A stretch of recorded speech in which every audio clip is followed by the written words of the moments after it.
We are back here with meteorologist Christian Bridges, who is breaking down the chances of seeing our next named storm. I see we're at A, B, C. We're at D right now. D, and we've been talking about it for a couple weeks now. Dexter is the name.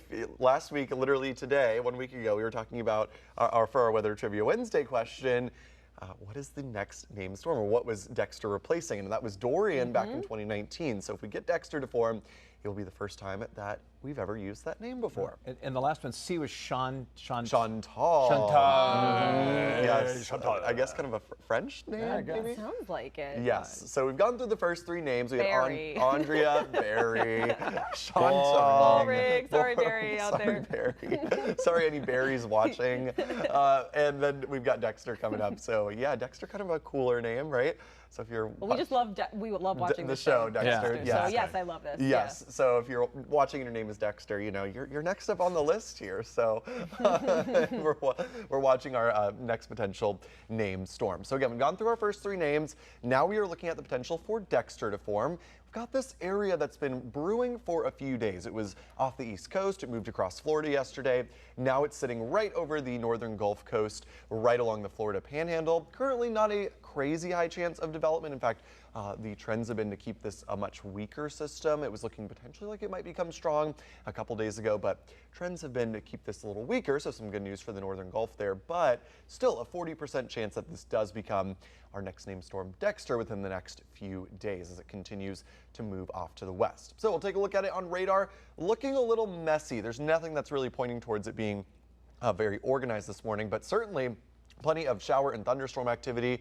The Gulf of Mexico very, very warm, so it would not take too much for this to get a little bit better organized, maybe becoming our next tropical storm Dexter before it makes landfall, most likely in Louisiana. So you can see all those storms down there at the very least, bringing lots of heavy rain, something we've seen so much this summer, kind of the summer of the flood here in the U.S. this year. So we'll see if this brings more flooding to places like Louisiana. So here's where this is going. Again, it's going to go to the west, most likely moving over Louisiana, the New Orleans area, and then lifting off to the north. We'll have to see if maybe way down the line towards next week, we end up getting some remnant moisture from this system. Of course, would not take too much for some of that tropical moisture to end up here in New England. So we'll have to keep an eye on that. We also, just last week, got the latest update on the hurricane season forecast. And interestingly enough, the forecast ticked down ever so slightly for hurricane season. So a little bit of good news here, and we'll talk about why that is in just a second. But originally, the original forecast for the season had 17 named storms, 9 hurricanes, and 4 major hurricanes. Notice all those numbers reduced by 1. So the forecast now 16 named storms, 8 hurricanes, 3 major hurricanes.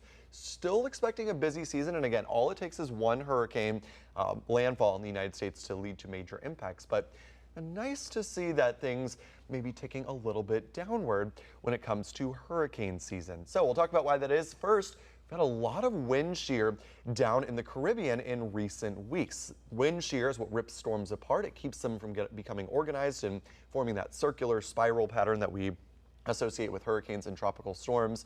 And that is likely to persist for the next few weeks. So at least for the next few weeks down in the Caribbean, unlikely to be getting any major storms here. So that wind shear might actually help us out this hurricane season. We'll see if it persists into the peak of the season. That could help to lower the ceiling or how many storms we could end up getting for this hurricane season. Also something to keep in mind, this is a look at the sea surface temperature anomaly. So this is how far above average or how far below average the Atlantic waters are. Now the past several hurricane seasons in the Caribbean, you would be seeing bright red, if you can see down there in the Caribbean.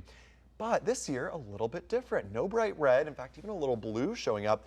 Caribbean waters are near or even a touch below normal. So we don't have that extreme warm water we've had in the past few years to help fuel any hurricanes. So another reason why maybe this hurricane season may not end up quite as active as it was initially looking. We could definitely use a break. We could use a quieter year. So hopefully that this trend here holds up into the peak of the season. But you'll notice all that warm water in the northern Atlantic. A lot of indications are that if we do get a lot of storms, they're going to be out there, maybe a little closer to home as well. So we're going to be watching for homegrown activity, storms that form right along the coastline of the U.S., maybe not as much those long track hurricanes that we typically see. And what's the difference? I mean, we're used to seeing hurricanes way out by Africa, way out in the Atlantic, and then they move towards the Caribbean and the United States.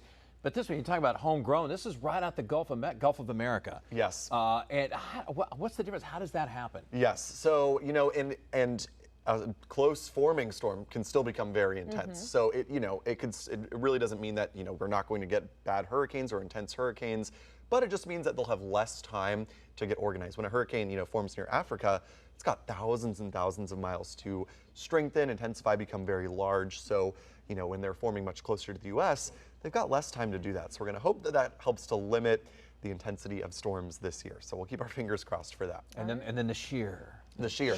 We're hoping for that shear to help to rip these storms apart this year. Again, we could use a break. We've had a major hurricane hitting the U.S. pretty much all of the last 5 years. Kind of like a good defense down there, the shear, huh? It's exactly. We can kind of think of it as our shield, you know, preventing those big Caribbean hurricanes from forming and making it up here to the U.S. And if you've got any weather-related questions that you would like to ask our Weather Authority team, you can always email us at weather@wgme.com.